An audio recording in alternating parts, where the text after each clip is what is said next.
everyone, welcome to your Soul channel 24/7 English.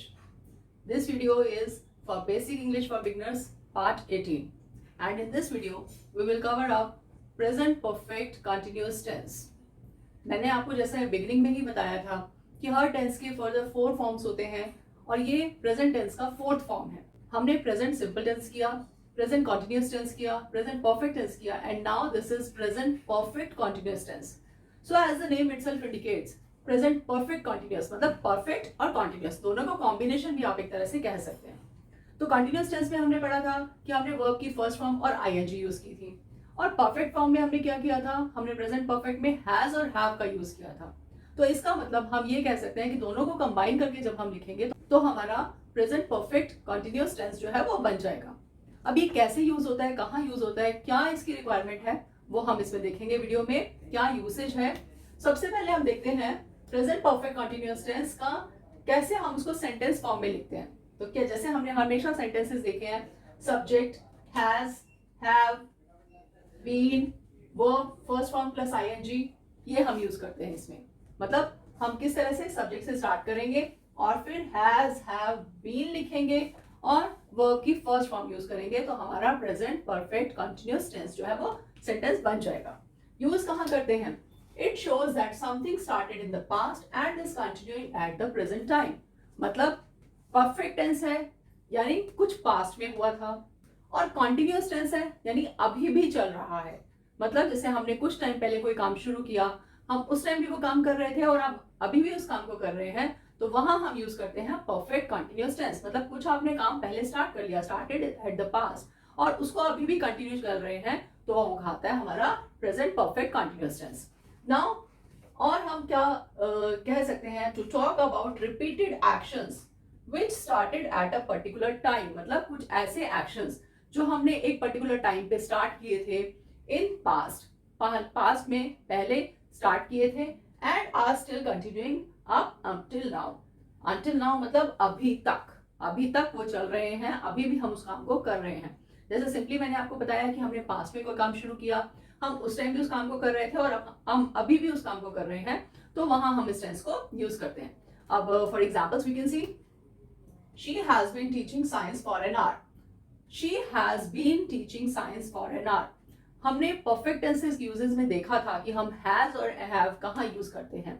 He, she, it, इनके साथ हम has use करते हैं, और आई, वी, दे के साथ हम हैव यूज करते हैं. तो शी हैज बीन टीचिंग मतलब वो पढ़ा रही है, हैज बीन टीचिंग मतलब पहले भी पढ़ा रही थी. अब वो कैसे पता चला साइंस पढ़ा रही है? फॉर एन आवर, क्या हमने लिखा यहाँ पर 1 घंटे से वो पढ़ा रही है. 1 घंटे से पढ़ा रही है मतलब 1 घंटे पहले भी पढ़ा रही थी और अभी भी पढ़ा रही है. मतलब 1 घंटे पहले उसने वो काम शुरू किया था और अभी वो कंटिन्यू हो रहा है. तो she has been teaching science for an hour. She यहाँ पर हो गया हमारा सब्जेक्ट, हैज बीन जैसे हमने यहाँ यूज किया हैज और have been, teaching, teach first form, ING, teaching, science ये हमारा ऑब्जेक्ट हो गया. What is she teaching? She is teaching science. वो क्या पढ़ा रही है? For an hour. फॉर और सिंस के यूजेस हमने लास्ट वीडियो में भी करे थे, आपको ध्यान होंगे. तो वो फॉर और सिंस आप उसको एक बार दोबारा से देखिएगा वीडियो को, तो आपको अच्छे से क्लियर हो जाएगा कि कौन सा स्पेसिफिक पर्टिकुलर टाइम के लिए यूज होता है और कौन सा कुछ ड्यूरेशन ऑफ टाइम के लिए यूज होता है. अब यहाँ बोला है फॉर एन आवर, ये ड्यूरेशन ऑफ टाइम है, तो हम आ जाएगा हमारा फॉर आ जाएगा. अब ये हमारा सेंटेंस कंप्लीट हो गया, and this is the example of present perfect continuous tense. Right, now next one, this plant has been growing since March. This plant, हम किसी पर्टिकुलर प्लांट के बारे में बात कर रहे हैं. Has been growing since March, एक पर्टिकुलर टाइम बता दिया, कब से? मार्च में. मार्च में हमने एक प्लांट देखा था, वो ग्रो कर रहा है, वो मार्च से ग्रो कर रहा है, मतलब तब भी ग्रो कर रहा था और अब तक ग्रो कर रहा है. तो यानी वो पास्ट में काम शुरू हुआ था और प्रेजेंट में भी कंटिन्यू चल रहा है. So this plant has been growing since March. This plant, ये क्या है? हमारा सब्जेक्ट है, और यहाँ पर प्लांट यूज हुआ है मतलब इट यूज हुआ है, तो हम लिखेंगे has been. Grow first form of verb and ING, growing. Since March, duration of time आ गया आपका, एक specific time. Mukesh has been playing guitar for 2 years. Mukesh has been playing guitar. क्या कर रहा है मुकेश? मुकेश गिटार प्ले कर रहा है, गिटार बजा रहा है. कब से? 2 years से. मतलब 2 साल पहले उसने शुरू किया था और वो अब तक गिटार जो है वो बजा रहा है. मतलब इसका कहने का मतलब ये नहीं वो कंटिन्यूअस उस काम को करे जा रहा है, मतलब कि वो क्लासेस जैसे लेनी शुरू करी है या जो भी पढ़ाता है या सीखता है, तो वो 2 years पहले से उसने काम शुरू किया था और अब तक इस काम को कर रहा है. Shivi and I have been working since 6 a.m. Since आ गया हमारा 6 a.m. एक पर्टिकुलर टाइम आ गया और क्या बोला, Shivi and I means we two. We हमारा यूज हो गया, I है उसमें इंक्लूड तो we हो गया. अगर हम लिखते Shivi and you तो वो हमारा जो था they.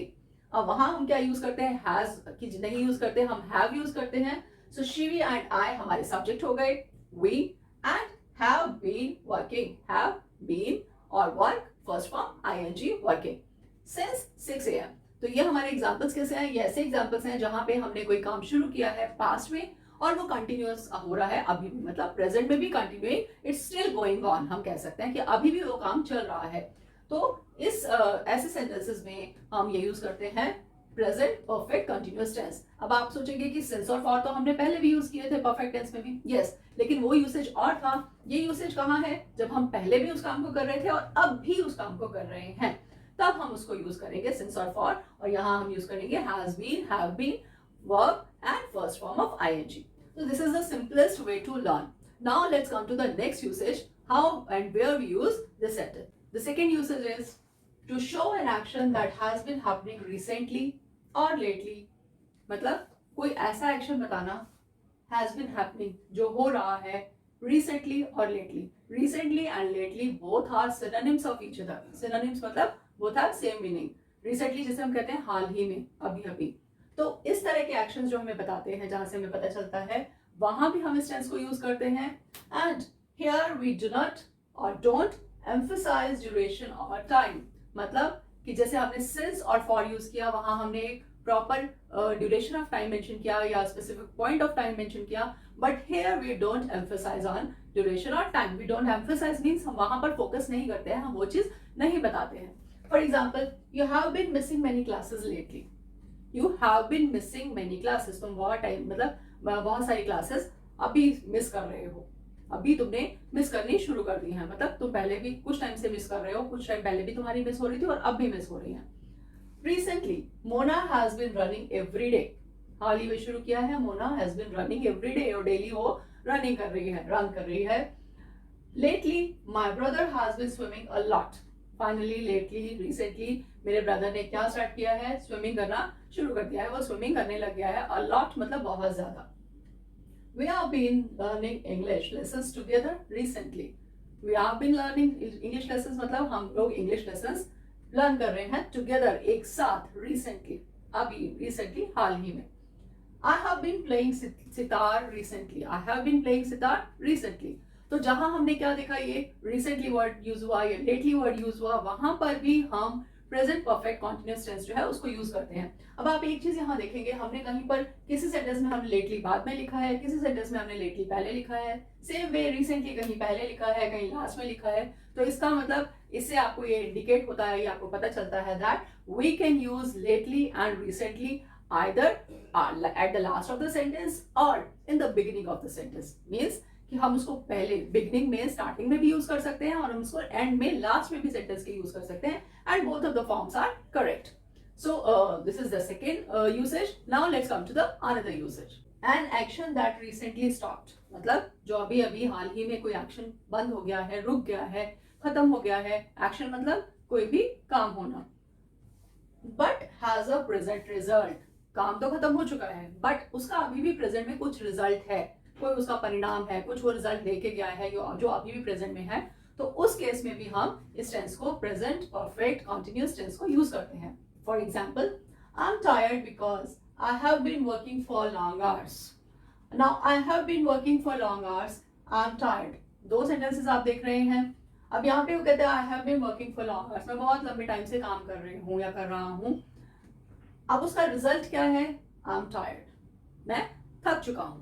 So I am tired because, reason बताया क्या, I have been working for long hours, मैं बहुत टाइम से काम, लेकिन वो काम तो खत्म हो चुका है. But now I am tired, कि मैं अब थक चुका हूं, ये इसका रिजल्ट है.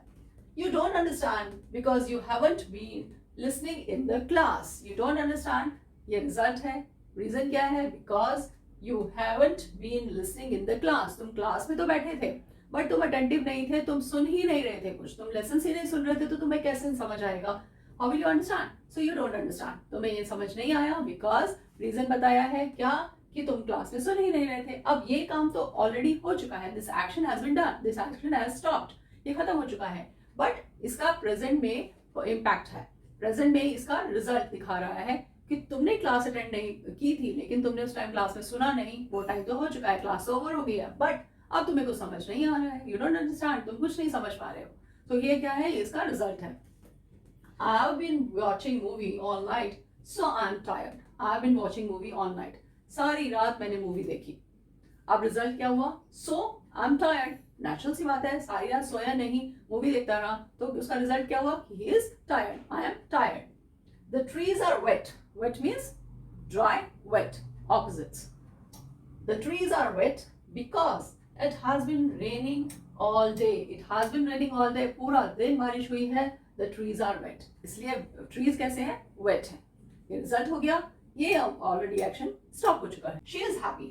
This is the result that she is happy. But why? Because she has been receiving gifts. उसको गिफ्ट्स मिल रहे थे. She has been receiving gifts. That's why she is happy. उसको गिफ्ट मिल रहे थे, तो नेचुरली गिफ्ट्स मिलेंगे तो सबको, हर कोई खुशी होता है, उसको खुशी होती है। तो यहाँ ये कहते हैं एक्शन तो स्टॉप हो गया, काम तो खत्म हो गया, गिफ्ट्स मिलने अब बंद हो गए, बट अब वो जब वो गिफ्ट्स देखे उसने तो शी इज हैप्पी, वो बहुत खुश है। तो this is the result. So let's see how to write negative sentence and questions. अब नेगेटिव सेंटेंस कैसे लिखते हैं, जैसे हमने पहले भी किया है, जो हमारे हेल्पिंग वर्ब्स होते हैं या ऑक्सिलरी वर्ब्स होते हैं उनके साथ हम नॉट लगा देते हैं, तो हमारा नेगेटिव बन जाता है sentence. Same way here also we will write the same this thing, I have not been feeling well these days. So not लगा के नेगेटिव हो जाएगा। Let's see how. I have not been feeling well these days. अब I have been feeling well these days, जब हम इसको negative कर देंगे, so we will write I have not. जैसे हमने पहले भी किया है, has not, have not, haven't, hasn't. तो वही चीज हम यहाँ लिखेंगे, बस बाकी सारा सेंटेंस as it is रहेगा। I have not been feeling, वही been लगा है, वही feel plus ing लगा है, वही I सब्जेक्ट है, बस हमने क्या किया, हमने have के साथ not पुट कर दिया, and then it became the negative sentence. I have not been feeling well these days. हमने these days यहाँ लिखा. Sunny hasn't been cooking lately. Sunny hasn't been cooking lately. Sunny cooking नहीं कर रहा है. Hasn't been. Hasn't. Jenny hasn't been eating healthy food recently. Jenny hasn't been. पहले तो खा रही थी, लेकिन recently भी कुछ टाइम से वो नहीं खा रही है healthy food. They haven't been speaking for over a year. Over year मतलब एक साल से ज्यादा, 1 year से ज्यादा थोड़ा टाइम हो गया है। They haven't been speaking. वो आपस में बात नहीं कर रहे हैं। So we use haven't or hasn't to make negative sentences. And now let's see the question form. अब हमारा simple sentence ये था, he has been reading for an hour. 1 घंटे से वो पढ़ रहा है। But how will we write in a question form? Has he been reading for an hour? Has he been reading for an hour? मतलब जो हमारा यहाँ पे ऑक्सिलरी वर्ब था, जो हमारा हेल्पिंग वर्ब था, क्या था? हैज। वो हमने सबसे पहले पुट कर दिया। सेम वे जैसे हम बाकी क्वेश्चंस में करते थे, इज एम आर में भी हम सबसे पहले उसको पुट कर देते थे और हमारा क्वेश्चन बच जाता था। सेम वे हमारा हैज और हैव आगे लगाएंगे और क्वेश्चन बच जाएगा। बाकी सारा सेंटेंस एज इट इज लिखेंगे। अब यहाँ देखेंगे हैज को हमने आगे लिखा, तो उसके आगे सब कुछ सेम एज इट इज लिखा है।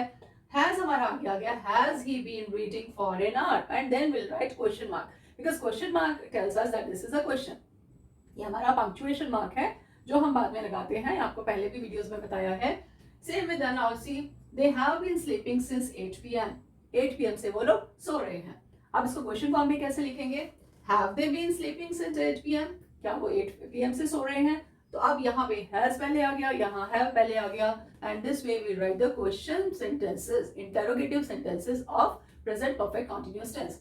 तो अब हमने ये पूरा वीडियो में हमने ये सारा टेंसेस देखा कि how to use it and where to use it, और उसके कैसे हमें सेंटेंसेस बनाने हैं, नेगेटिव कैसे बनाने हैं, क्वेश्चन फॉर्म कैसे लिखने हैं। And I hope that you understood it very well. आपको सब कुछ समझ आ गया होगा कि कहाँ कहाँ यूज करना है, कैसे यूज करना है, और आगे से फर्दर आप कोई किसी भी तरह की मिस्टेक कमिट नहीं करेंगे। If you understood, then don't forget to click the like button, share among your friends, and if you have not subscribed yet, then subscribe the channel and click the bell icon also, so that you can get all the latest updates. Thank you very much. Thanks for watching.